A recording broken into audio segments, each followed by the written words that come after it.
दगड फोडण्याचा प्रकार. छिन्नीनं आधी अशी लाईन मारून घेतली आणि आता त्या छिन्नी आत टाकल्यात.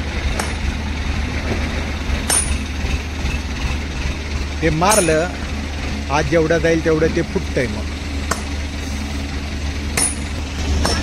हा फोडताय.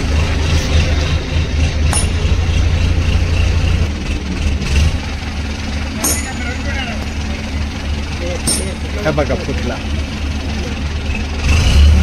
2 तुकडे झाले पण वर.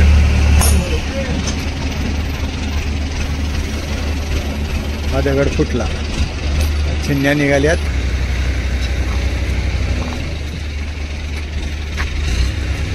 दोनच्या ऐवजी 3 तुकडे असे हे दगड फोडलेले. हा दगड फोडलेला.